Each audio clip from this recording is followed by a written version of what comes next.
Bonjour, bonjour, moi c'est Lily Prunel et bienvenue sur Entrepreneurs Afro-Québécois, la chaîne qui met en avant les entrepreneurs afro-descendants au Québec. Dites-moi, est-ce que vous pensez qu'il est possible de faire pousser des légumes tropicaux au Québec, au Canada? Alors, le gombo, le maïs, les aubergines et j'en passe, hein? Non, hein? Mais nous avons trouvé la perle rare et nous vous invitons à venir avec nous sur la ferme tropicale. Et si vous aussi vous avez un projet d'agriculture, un projet de faire pousser des légumes tropicaux au Canada, c'est possible. Suivez-nous, la vidéo c'est dans un instant. Bye bye. Bonjour, bienvenue sur une nouvelle vidéo d'entrepreneurs afro-québécois. Aujourd'hui, nous sommes sur la ferme tropicale et nous sommes en compagnie de Jean-Pierre. Bonjour Jean-Pierre. Bonjour. Comment vas-tu? Oui, ça va bien, super. Ouais, ok. Écoute, merci beaucoup de nous avoir permis de venir sur la ferme, prendre un peu de photos et manger des tomates juteuses. Ce que j'ai envie de dire, c'est comment est-ce qu'est venue l'idée en fait de créer une ferme où on fait pousser les légumes tropicaux quand on sait que le Canada, vraiment, le climat n'est pas toujours clément. Oui, il faut dire qu'à la base, je suis technicien de recherche agricole depuis une quinzaine d'années dans mon pays d'origine, le Burkina Faso. Donc déjà, dans mes formations et puis les différents encadrements que je faisais déjà en agriculture biologique, me donnaient déjà l'idée d'en faire partout où je vais. Donc ici, j'ai rencontré, au Canada, ici, j'ai rencontré Germain, un ami et collaborateur, avec lequel on a parti le projet en 2019. Et puis, après, on a grossi ça très vite avec l'actionnariat. Donc, il y a 49 actionnaires et puis une association de consommateurs. Donc, c'est le grand groupe Ferme Tropicale qui existe aujourd'hui. J'ai envie de demander, parce que là, on a, et puis il y a des images qu'on va vous montrer tantôt. On a vu qu'il y avait du piment, il y avait le gombo, il y avait en tout cas plein de légumes tropicaux. Comment est-ce que vous arrivez à faire pousser le tout? Parce qu'on parlait du gombo tantôt et on a dit que c'était une culture qui est quand même déjà au pays, c'est une culture qui est saisonnière. Comment vous arrivez à faire pousser ça ici? Quelles sont les techniques que vous utilisez en fait? Il faut dire qu'à la base, il faut déjà regarder la pluviométrie, le climat ici au Canada. Donc on sait que le gombo, ça peut réussir autour de 2 à 3 mois pour déjà produire le gombo. C'est une variété active à partir de 45 jours pour le produit. Donc, et puis regardez surtout le climat. Donc ici en été, au Canada, la température va jusqu'à 25, 30, 40 degrés à des moments, ce qui est parfait pour le gombo. Mais il y a la température nocturne qui est très basse. Des fois ça va 2, 5, 6 degrés, 10 degrés, c'est très bas. Ça crée des productions, des difficultés de production pour le gombo.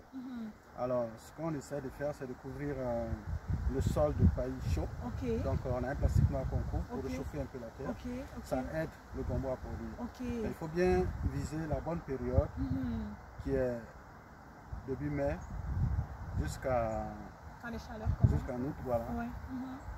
La période de chaleur. Et puis, comme je l'avais dit tantôt, il faut regarder surtout la pluviométrie. Et la pluviométrie ici au Canada, c'est entre 750 mm d'eau. À cette pluviométrie-là, le gombo peut facilement réussir sans besoin d'irrigation. C'est juste la chaleur, juste le froid qu'il faut faire attention.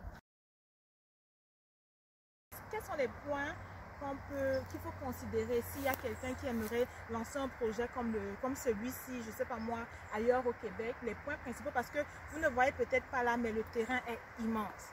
Voilà, merci à ma belle assistante. Donc, quels sont les points qu'il faut considérer?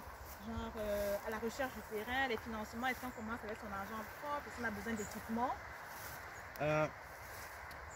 À la base, moi j'allais dire il faut une petite connaissance en agriculture à la base. Parce qu'il faut savoir la pluviométrie, il faut savoir le climat de la zone là où on veut produire. Ça pour moi c'est capital avant de commencer quelque chose. Parce que la plupart des légumes tropicaux que nous avons, ils ont un cycle. Et là-bas en Afrique, ils ont un cycle plus ou moins long. Je prends le cas de l'aubergine, il faut 5 à 6 mois pour bien produire l'aubergine. Et ici, il faut considérer ça. Au Canada, on a juste 120 jours en été pour produire. Donc, c'est évident, il faut commencer à faire ses pépinières depuis février, mars, février, déjà dans son sous-sol à la maison ou dans un greenhouse.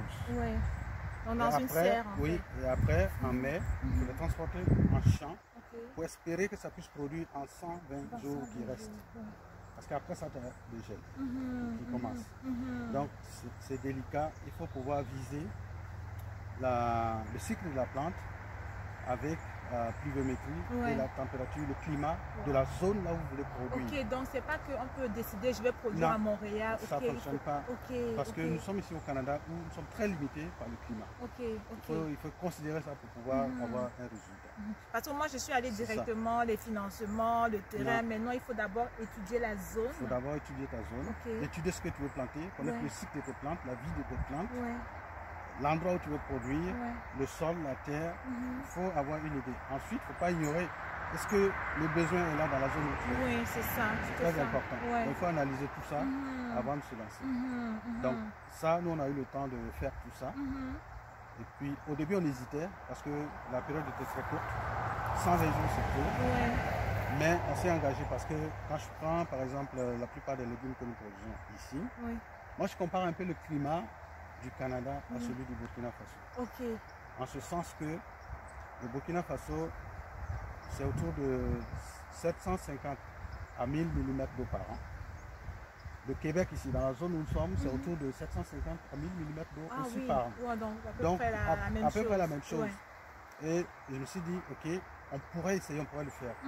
Seulement qu'ici, ça va se limiter, la production va se limiter par l'hiver, par le froid. Et au Burkina, la production va se limiter par la sécheresse. Donc quelque part, ça se limite même au Burkina. On a un peu les mêmes périodes. Périodes de contraintes aussi. Contraintes, voilà. Et puis, déjà avec cette idée, je savais qu'on pouvait faire quelque chose pour produire avec nos légumes. Il faut juste savoir à quelle période commencer à faire le semis pour pouvoir profiter des 120 jours que nous offre ici le climat du Canada. C'est un peu cette analyse qu'il faut faire. Elle est primordiale. Elle est primordiale. Sinon, vous allez voir que le froid commence à arriver pendant que vos légumes n'ont même pas fleuri. Donc vous perdez toute votre production. Et ça, c'est très important de calculer comme ça pour pouvoir profiter du maximum. Donc c'est vraiment ça la base d'abord, avant même de se lancer. Avant de faire toute la suite, demander de financement, des choses comme ça, il faut être sûr de ce que tu peux produire. Ça a été vraiment comme ça. Et après, on a commencé la première année en 2019. Ah oui, c'est récent. Oui, c'est assez récent, c'est la 3e année. On a lancé avec un acre. Ça a tout de suite répondu selon ce que j'avais pensé. Et là, il y a eu beaucoup d'affluence. Les gens qui sont intéressés à ça. Et puis, la seconde année, de 1 acre, on est allé à 6 acres. Et cette année, on est monté à 10 acres. Et on a pu acheter la ferme. J'ai envie de dire bravo. Le besoin est toujours là. On n'arrive toujours pas à satisfaire le besoin en légumes de nos concitoyens. Parce que tous les immigrants, les gens des îles et les gens des tropiques qui vivent ici sont nombreux. Ce n'est pas seulement nous les Noirs. On a les Chinois, on a les Asiatiques, on a les Latinos. Tous ceux-là qui mangent les mêmes légumes, plus ou moins. Donc il faut nourrir tout ce monde-là qui est ici au Canada. Donc ça veut dire qu'il y a de l'espace pour tout le monde pour se lancer dedans. Et la ferme tropicale, peut-être, elle ouvre ses portes pour encadrer, aider ou partager. Tous ceux qui veulent partager quelque chose avec nous, nous sommes vraiment ouverts pour partager vraiment, pour échanger et pour avancer ensemble. Donc, mais on a dit que le point principal, c'est vraiment savoir ce qu'on veut produire, étudier ces plantes, savoir où est-ce qu'on, la zone où est-ce qu'on veut, le climat, climat, période, zone, plante, et s'il y a un besoin dans la zone où on aimerait s'installer. S'installer avant de s'aventurer. Voilà, donc écoute, merci beaucoup Jean-Pierre. En tout cas, comme je vous dis, nous on s'est vraiment régalé. On a vu plein d'acteurs, on va vous partager les images. Et vous êtes ouvert toute l'année? On est ouvert, pour l'instant, on est ouvert l'été. L'été, tous les jours de 8h à 11h30 dans notre ferme où on fait l'auto qui est à Bristol. Parce qu'il y a 2 sites. C'est ça. Et ici, la ferme qu'on vient d'acquérir, on est ouvert aussi tous les jours l'après-midi. De 3h de l'après-midi à 5h, on est ouvert. Et nos contacts, oui, j'ai les contacts, je vais partager, je vais tout mettre dans la boîte de description. Oui. On se prépare pour produire toute l'année avec le cerf qu'on vient d'acquérir, pour produire des légumes frais toute l'année. Et nous sommes bio, je précise. Oui. On produit absolument naturel, bio, exemple de tout produit chimique. Et on produit aussi des légumes entiers. C'est une façon pour nous d'enrichir la biodiversité ici au Canada avec des bons légumes bio. C'est ça. En tout cas, c'est super ce qu'on a vu. Fait que je vais mettre toutes les informations dans la boîte de description. Si vous avez un instant, faites un tour. C'est vraiment, vraiment extraordinaire le travail qu'ils ont fait. En tout cas, nous, on s'est vraiment régalé. Merci beaucoup, Jean-Pierre. C'est un plaisir. On a envie de dire qu'on va... on va quitter nos boulots puis on va venir travailler à la ferme. On va venir travailler dans la ferme. Oui. Oui. Ce qu'on a vu comme plant, comme légumes, on a vu le lemongrass, la citronnelle, mais ça sentait vraiment la menthe, le baobab, l'artémisia. En tout cas, nous on a pris quelques plants là. Qui viennent de chez nous directement. Oui, on a vu le peanut, les arachides, quand on les a ouvertes. Le maïs de chez nous. Le maïs, en tout cas, venez nombreux, venez découvrir, venez encourager. Et si vous avez un projet comme ça aussi, venez parler avec Jean-Pierre et ses collaborateurs. Comme il a dit, ils sont ouverts à partager leurs connaissances et tout, parce que c'est ensemble qu'on avance. C'est ça. Voilà, donc merci beaucoup. Merci. Merci. On se voit très bientôt.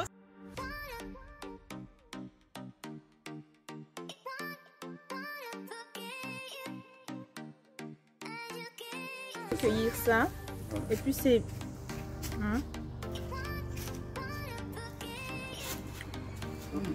on vient juste de cueillir, c'est juteux, c'est sucré. En tout cas, faut venir goûter, hein. Faut venir goûter.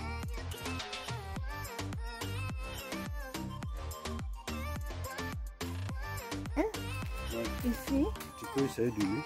Vas-y, tu froisses une feuille, tu la froisses. Froisse vraiment franchement là, pour pouvoir voir l'odeur. Non, non, ça ne blesse pas. Froisse vraiment comme ça et puis il faut sentir. Il faut sentir. Juste. Ah oui, ça sent. Ouais. Ça sent. Parce que ça vient d'Afrique. Ça sent vraiment comme. La vraie citronnelle. Wow.